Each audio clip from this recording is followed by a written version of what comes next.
needs to step up the most with Bennedict Mathurin sidelines, and is Jarace Walker ready to do that? We'll talk about that today, plus Tyrese, Haliburton, and Nesmith shooting, and Pacers Thunder, all on today's Locked On Pacers podcast. You are Locked On Pacers, your daily Indiana Pacers podcast, part of the Locked On Podcast Network, your team every day.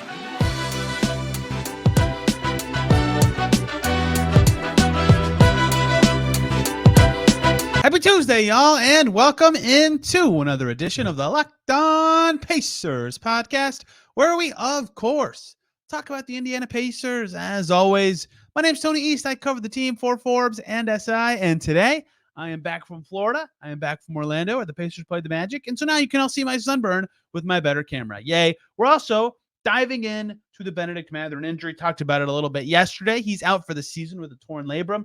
What does that specifically mean for the Pacers? Dove into that myself a little bit, but better to do it with someone else. So Tyler Smith is going to join us from Indy Sports Legends and the Journal Review in Crawfordsville to talk about who needs to step up and how the Pacers can mitigate his absence for the last stretch of the season. Big loss for the Pacers. What can they do in his absence? Plus, we talk a little bit about Nesmith and Tyrese Haliburton shooting / slump, air quotes. You'll see why. And we dive into Pacers Thunder, tonight's game. Very interesting matchup.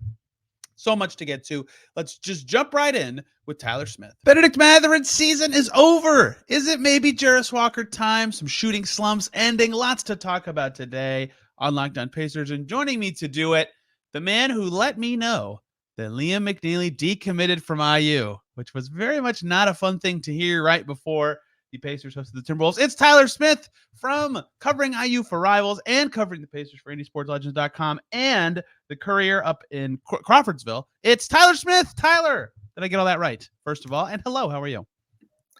Yeah, you got most of it right. Journal Review out of Crawfordsville, but you were so close that it's fine. It's fine. Good to see you. I hate being wrong. I'm never good at this. That is what it is. Good to see you as well. IU has won lots since we last talked. The Pacers have won lots, and yet the big story around the team, if they didn't play a team right in front of them in the standings, I would have led with this yesterday. Bennedict Mathurin out for the season after 59 games. It's going to look different. That is, to me, it's not, obviously he doesn't, like, he's a really good player. It's not the biggest loss on the team, but it's significant in that they don't really have anyone else who does what he does. How do you kind of feel like the Pacers will need to adjust stylistically, because they don't, like I said, they don't have anyone else who can be that kind of self-creation off the bounce kind of scorer? Yeah, they're going to need Buddy Hield. Just kidding. That was a habit, I guess. Yeah, it's going to be tough. I mean, that's obviously, he was one of the reasons why they were okay making that trade, giving him a little more run, a little more responsibility. They're off to a good start. I mean, it seems like, I don't know if I've ever felt this way, where it's, you feel better when they play better teams. It's kind of wild, but they showed out. They played really well. They're fully capable. They still have a deep roster, but as you said, it will be different. And, it's going to have to be a collective effort. That's when you're really excited about the Siakam addition, to have a second guy to, go off on certain nights, because that's one thing Mathurin gave them occasionally. Yeah, it's strange that, I used to be like, all right, let's check out the strength of schedule for this team. I'm like, okay, it doesn't matter. Like, maybe they'll win, maybe they won't against literally anyone in the league. Yeah, the thing that's going to be fascinating about this to me is that the guys who, usually when an injury happens, the natural inclination is, okay, who's going to play more now? And then can they fill that role naturally? And the answer is no to the second question for literally any player, right? I talked about this a little yesterday, but like, Jarace will probably play more. Doug McDermott will probably play more. Maybe Ben Shepherd's role just looks a little different, but none of them at all can get to the rim, right? Or create their own shot in any meaningful way. And so it almost seems like this injury isn't about that. What it seems like to me without Mathurin is, you nailed it, is going to be ball handlers who already can do those things and finding ways to kind of spread them out in different ways, right? And they've kind of already been doing this, right? Rick's been loving the McConnell plus Haliburton lineups, right? Is that a way for them to consistently have ball handling on the floor, even with the bench? They've been trying to make sure Siakam or Haliburton's out there at all times. Siakam, especially like in a game last night, you can see how much having a ball handler with size really helps them against Orlando. But now it's like it's not just like, okay, let's make sure we do this. It's like paramount. Their rotation is perfect every game because, outside of those guys and Andrew Nembhard, and Andrew Nembhard doesn't get to the rim that much. He's still a good ball handler, but they don't have that kind of pop and burst and like late shot clock excellence in the same way anymore. And so I think that's going to require that's going to be the biggest tweak to me, is less about who's playing or what role they're playing, and like tweaking it to make sure they always have that sort of pop with the ball in every lineup, because it used to be really easy. They had 5 guys who could do it. It's only one less, but in a rotation, that's a big deal. Yeah, it is a big deal. A lot of those decisions that Rick Carlisle's been talking about, which we knew even from, the preseason, how difficult some of those decisions would be. Yeah. It's just gonna continue, because you think even without Mathurin that you think you may have kind of a set rotation, but I think it can still be a little bit matchup based, especially we talk about Walker getting some more run potentially. I think they still have to kind of pick their spots, and we'll talk about him later. Get there. Yeah. But that's going to be important for Rick to make those decisions. Ideally, this team continues to put together a better defensive effort, which will alleviate some of that pressure that the offense has had all season long. That's probably their ticket if they want to stay out of the play-in and make some noise, is can the defense, improve, and they played well last game. So can that continue to improve? Yeah. If it's going to be harder to score, getting more stops is certainly a good way to go. 97. I did not expect that, even though with the Magic not playing well offensively recently. 97 allowed for this Pacers team is extremely impressive, and they can get in transition more and play their way. Like they looked a lot like at their best this season Pacers in that third quarter, in a way that they haven't all the time recently. So that is certainly another way to do it. So what I've been thinking about that, I said yesterday, is of every player who's going to play, I think the guy who will benefit the most in terms of just like touches, responsibility, going towards their strengths, is TJ McConnell, assuming the rotation doesn't change, because now with the bench, he's going to have the ball and chances to do his thing, whether that's create, get to the rim, whatever, more often. And they've been playing with Haliburton more already, but now they're like, okay, we're going to need McConnell to be like a scoring threat at times for this Pacers team. But like the fallback of that to me is, if you're going to play McConnell more, or at least in different units, like it can't be all the time he's running the bench. And so the other guy who naturally would benefit from that to me is Andrew Nembhard, who they're going to need to handle it a little more. Like as his season's kind of progressed, he keeps shifting out of ball handling roles, which isn't against anything he's doing. It's just that when he's a shooter and defender is when the Pacers starting five's at their best. But I think they're going to need him to also maybe run some stuff a little bit more if they're going to go 2-point guard lineups more often. That might not be a necessary tweak, but if they need creation as much as they can get, he also could stand to benefit. And so ironically, a 2-3 wing getting hurt, the biggest Pacers, like who I think need to step up, air quotes, to fill a role or a void, are 2 point guards, Andrew Nembhard and TJ McConnell, because that's how they can get as much as possible of that shot creation back. Yeah, it's pretty wild. Before the season started, I was thinking, McConnell, third string point guard.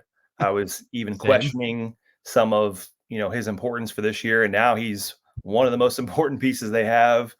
It's pretty wild. But when you asked me that question, I was thinking Andrew Nembhard, as far as, who needs to step up. And he's a pretty steady player, typically what you're going to get from him. But, I don't think the Pacers can ask too much of the rookies to step up in this moment. So to me, Nembhard's the guy. If he can get closer to his January production, granted, most of those games were without Haliburton, so that's why his usage rate was up. But he's proven over the last couple of years that you give him a bigger role, and at times he can step up. I mean, people remember the game at Golden State, last year, and some of those moments, game winner in LA. He's had some of those moments. He averaged 12.1, 5.7 assists on 50% shooting in the month of January. So they played well against Orlando without him doing much. But I think with Mathurin, again, you lose that occasional burst. And I think Nembhard he's not at that level, but he is capable some nights when other guys are off to step up and take more of the scoring load. So not looking for it every night, but nights when other guys may be off, maybe Nembhard to step up and kind of carry him a little bit. So since he got hurt on that road trip where they traded for Siakam, and Nembhard rejoined the team at that point, he's averaging 10 and 4 at 1.4 turnovers per game on 50, 39, 83 splits, right? And had that stretch where he was just terrific from right after that return to right before Haliburton came back, where he looked really good. And he really struggled to start the season, right? He was banged up. His shot wasn't falling. There were like so many weird turnovers. And all of a sudden that's really gone away to the point that he's almost caught his per game averages from last year on less minutes. All of his efficiency numbers are better. If you use per 36, his scoring's up, his assists are up, his turnovers are down, and he's shooting better. Like, that's all great. The thing that's going to stand out the most about Andrew Nembhard, I think, if they're relying on him a little bit more with Mathurin out, is this season, his three-pointers are about exactly the same as last year, as the percentage of them that are assisted from someone else. But his two-pointers, it's down by about 3%. That's going to be the important shots for him, is if he can keep generating his own shots inside the arc. He loves that, like, push shot 8-footer. Mm-hmm.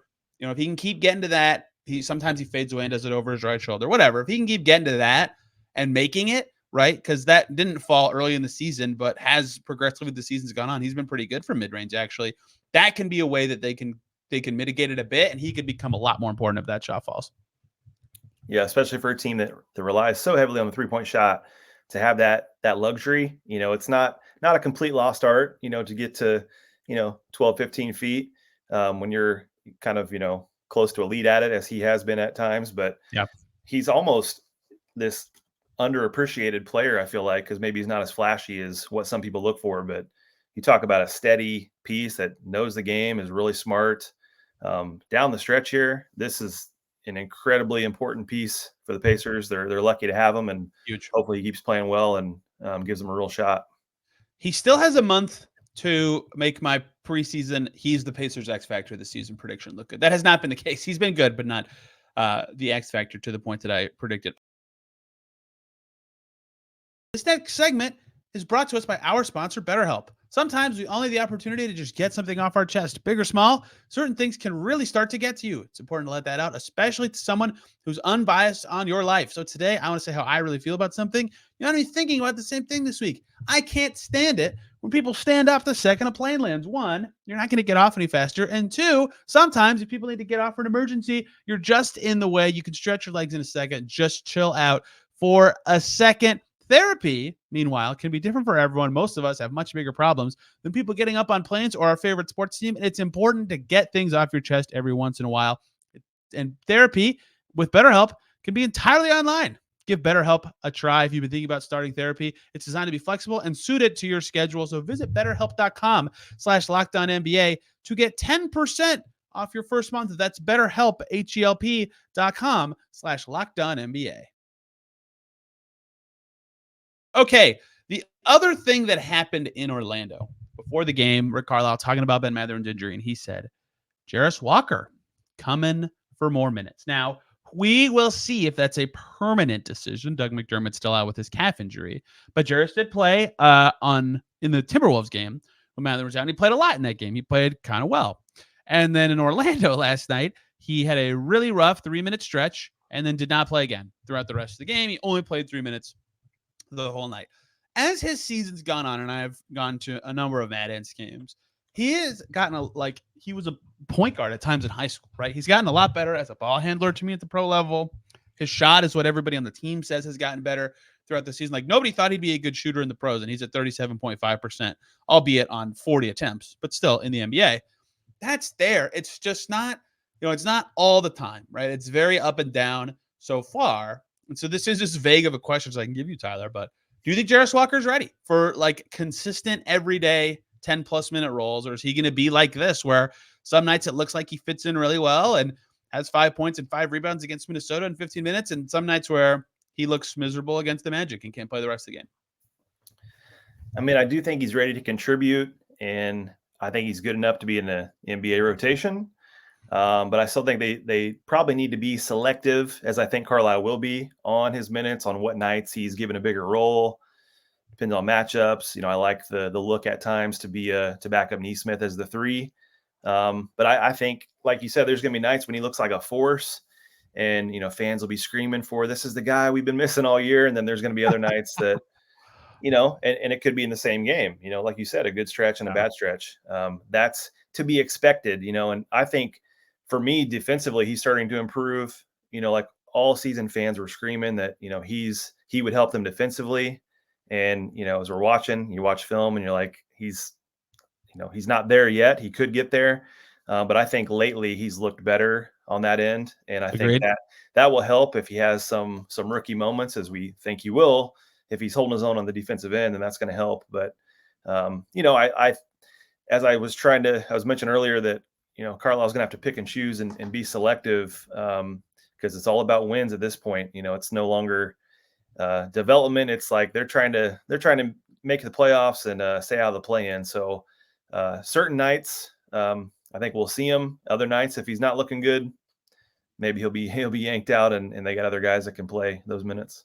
It's perhaps the right word is convenient that right now the only way, their best path of winning, is playing both of their first round picks from last year. But yeah, it is risky in terms of like they play the Thunder tonight. Like it's tough to play, two rookies against a team like that. And Ben Shepherd's proven that he's good enough to play every game, but Jarace hasn't done that yet, and that's why we're having this discussion at all. Yeah, to me, so you mentioned his defensive improvements, and Rick's talked about this a lot. It's like he's not gambling as much. He's not trying to jump these passing lanes to the point that even if he does get it, great. But a lot of times he wasn't, and then his whole team is in rotation trying to make up for it, or someone's just wide open. He's gotten better at that. Reps with the Mad Ants, a road trip with the Mad Ants has helped with that. That helped his maturity because he had to be like a vocal leader for the team for a few days. Right, that's all been important. Right, that's all great. At the same time, it's not there all the time, and sometimes that's going to be the case. Like he had a big spot up 3 against Minnesota, and I remember right in the moment being like, okay, that's going to be the thing. If he's just filling in with the second unit, he's not going to take touches from TJ McConnell. Like he's not going to be able to create that much. So I think he's going to have to make his shots, or at least be able to, like, if he's given a lot of space, take some of it, make a good pass. And he's gotten better at that stuff. And I think some nights when the reads are easy, or as the second unit's clicking, it's going to look good. And there's going to be some nights where, like the first quarter against the Magic, where the Pacers scored 2 points in the first 6 minutes of that game, right? The whole team looked awful. And so when the whole team's kind of out of rhythm, their rookie who's learning is going to look really bad. And that's exactly what happened in that game. So I think it's fine if he's your 10th guy. I think for the next couple of games, that's going to be a thing the Pacers can be okay with and not feel like they're going to get killed. I will be curious the second Doug McDermott is available what they do, because like you said, they're winning. They're trying to win, right? Do they just go back to old reliable shooter, or do they say, you know what, it's more important for us to develop Jarace Walker, even though we're trying to win games right now? Yeah, and we've seen Carlisle do this, which I don't feel like many coaches do this. There's a couple guys they're trying to figure out. There may be one that plays in the first half, doesn't play very well for a few minutes, and he goes to the next guy in the second. But yes, I am real curious to see if it's more matchup based, or if it's just strictly veteran over rookie, or who's got the hot hand currently. I think too, both the rookies are guys that not necessarily when they're out of rhythm, but if there's a night when they just need some energy and need a spark, and again, maybe not at the same time, but one of those two guys, that's maybe the time that you put them in and see what you can do, because they're both fully capable of bringing that spark. Most of the guys on this team are, but hopefully at this point here in the middle of March, there's not one of those lackluster effort kind of nights against a bad team where you have to do that.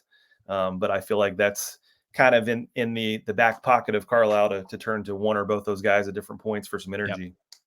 The thing about rookies too is, like, Ben Shepherd has been terrific. I'm not going to say any of what I'm about to say to like stomp on what he's doing or raid on the parade or anything. I've seen his praises many times. Having good production from your rookies is good. Being forced to rely on them going forward and expect production from them is scary, right? Especially if you're a team trying to win. That's why rookies don't tend to have a big impact in the postseason, like ever, right? And so sometimes they're good enough to do it, but usually they're not, because it's scary. You never know. They haven't been in a postseason before. They haven't been in a playoff chase before. And so they're playing. Ben Shepherd specifically too is playing really well. He's up for it, right? That's good. He has proven that they can continue to rely on him, but it's still scary. You never know. Like against the Magic, he just didn't look as effective in that game. Like that's going to happen sometimes. So Jarace is going to be in the same boat where, and you've already said this, but some games you can rely on him. It looks great. Some games you can't. Even when he was in their rotation for that little stretch they had on that road trip, right? One of the games was awesome, and one of them he was 3 for 11 in Utah. And like you just never really know what you're going to get. So to answer the question I have on the screen, if you're watching on YouTube, which is Jarace Walker ready for more? I answer that as yes, he is, because he's gotten better with his shot all season. His ball handling and passing has gotten better. He's not gambling as much on defense. All sorts of stuff he needed to get better to play consistently, and for the pitch to think, okay, we think you're ready to do this. Do I expect that every single game he's going to give the Pacers quality rotation minutes right now as they try to make a playoff chase? No, I don't. And so that's why I think it's going to be fascinating to see what they do with his rotation spot down the stretch. I agree. It's kind of a game by game situation. And, when that, not to keep harping on it, but when that trade happened, it was kind of like there's a lot of guys ready to step up, but then you lose one of those guys, one of your important guys to injury, and all of a sudden it shrinks. And it's like, all right, there's still a lot of depth, but now you do have to rely on probably at least both rookies in some games. So as you said, a little scary at times. Well, we'll break here, guys, so we can talk about Nissan. Are you the kind of driver that likes to push things a little further? Ever wonder what adventure could be around the corner? Well, our friends at Nissan have a lineup of SUVs with the capabilities to take your adventure to the next level, like the 2024 Nissan Rogue, which is perfect for city drives and great escapes. Class-exclusive Google built-ins is your always updating assistant to call on for almost anything. Gone are the days of connecting your phone. The Google Assistant, Google Maps, and Google Play Store are built right into the 12.3-inch HD touchscreen infotainment system. The 2024 Rogue is the perfect midsize crossover for your next adventure. There's also the 2024 Nissan Pathfinder, which has room for up to 8 expansive cargo capacity and advanced available 4x4 capability with 284 horsepower and up to 6,000 pounds towing. When an adventure calls, the Pathfinder is there to answer. And don't forget about the Armada. So take the Nissan Rogue, Nissan Pathfinder, or Nissan Armada and go find your next big adventure. Find it yourself and shop now at nissanusa.com. Doug McDermott will be a factor here as well. We'll talk about that when it happens, but I mostly just said that to say, let's talk about shooting, because I think this has been, it's time to be lazy, Tyler. I hate when I do this, but it's time to. There's a lot of discussion recently about Tyrese Haliburton's slump.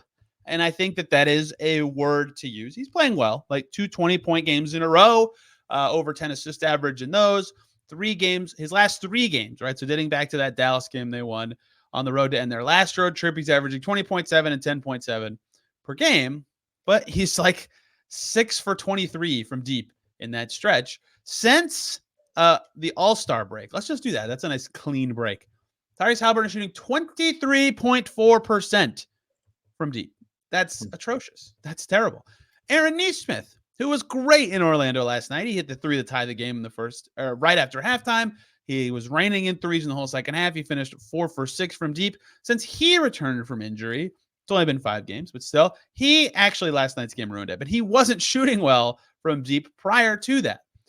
I will get to him more specifically in a second, but do you think it's fair to call it Tyrese Haliburton's in a slump? I think the 0-point game makes that possible. Or is it just that he's not making threes right now? And we know he can and will because we have 2+ full seasons of evidence of him doing it with the Pacers. Yeah, if it is a slump, it's a prolonged one. And it's hard to evaluate. Is it still related to the injury? Not saying he's not healthy, but just the mental side of that. When he was on a historic run, I mean, just an unbelievable first half of the year, to have that halted and the mental gymnastics of getting back and then facing a little bit of a slump. Clearly he can help in many other ways besides shooting, but he was just so incredibly elite when that shot's going down. I mean, we're at games and he can pull from anywhere and you just think it's going in. Right. So I do think a little bit of his mental, and I feel like once he has maybe a weekend or like 2-3 games in a row of good 3-point numbers, it's not going to be just one, because he's had 1 or 2 sprinkled in.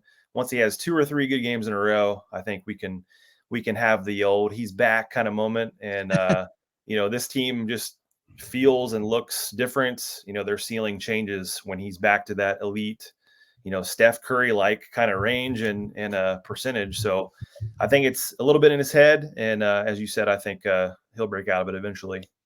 42.5% from the field in that same stretch, which is fascinating to me because that's held down so much by his threes because he's taking a lot. He's taking 5 or more in every single game in that stretch. 3 times only in those 9 games, he's been under 50% from 2, right?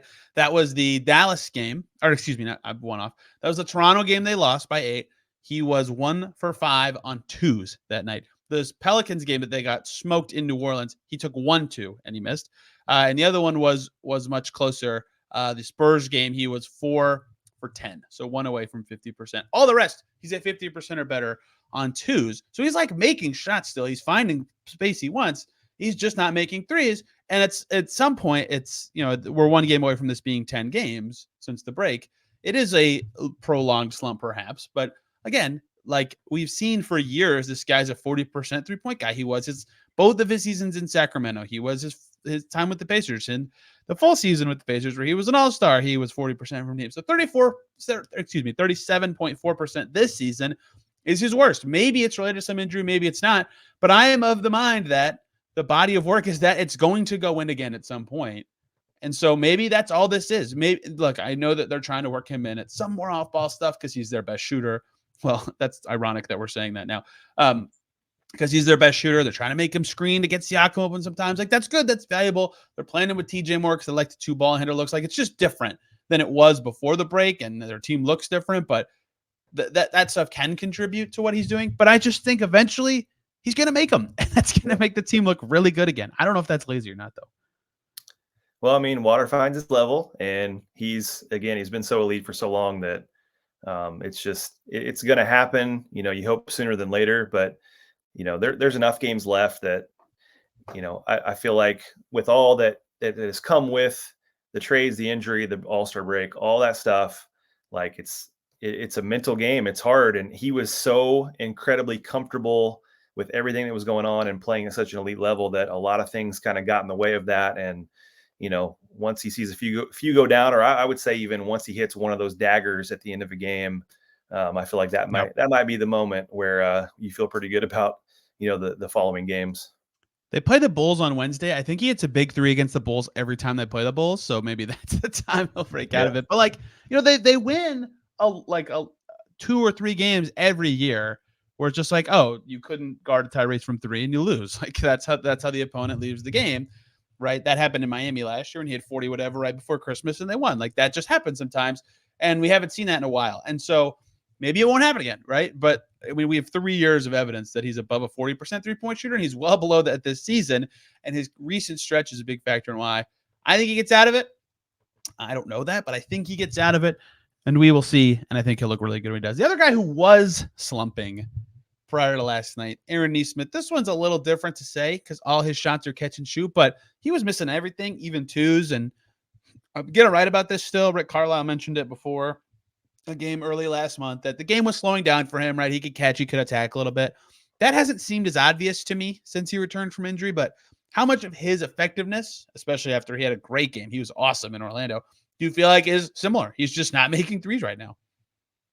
Yeah, I think it's part of it. And he also, had, not as long of a time off, but he had, after playing his best basketball of his career, of his life, he had some pause in there as well. And, dealing with, a couple new teammates and all that stuff. But this is a hard game. Like the guys make it look so easy at times, and especially the elite players. But man, when shots aren't going, it's difficult to find it again. And really good sign yesterday. Excuse me, I was looking up some numbers too. And, this team, when Nesmith plays well, 23-11, when Nesmith's in double figures, they're 31-19 when they hit 10 threes as a team, and 23-6 when they shoot 40% or better. So these two guys, once they find it, you just think about the ceiling of the team and how dangerous they can be once again that we've seen at flashes throughout the season. So good sign from Orlando for Nesmith for sure. I shudder to think what could have happened in this stretch where Haliburton was recovering if Nesmith wasn't awesome, right? That last month before the All-Star break, he averaged 15 and 5 on 52% from the field, 42% from deep, and had like 4 20-point games, 5 20. Like he was awesome in that stretch, and that was often without or with a hobbled of the best creator on the team. So maybe he's just working back from injury too. Maybe this is just lazy analysis and there's something more going on, but I kind of think if those two get going from deep, or at least get a little more consistency and look like the players we saw earlier this season, and with Haliburton, I believe it's going to. It's just a matter of when. Nesmith, we don't have the track record of him being what he was earlier this season, where he was like, I think he led the league in 3-point percentage for a couple weeks. Yeah. And I don't expect him to fall back to like below average, but if either of them or both get going again, think that'll bode well for the Pacers' chances. Obviously, making shots is better than not. But I kind of think part of the starting lineup's little mini slump going on, and Haliburton's stretch is just that they're not making these threes that they made for so long. Tyler, let's talk about the Thunder before we get out of here. How is this possible that they haven't played a team yet this season? How have they not played the Thunder yet this year? They haven't played the Nets yet either. How is this possible? Yeah.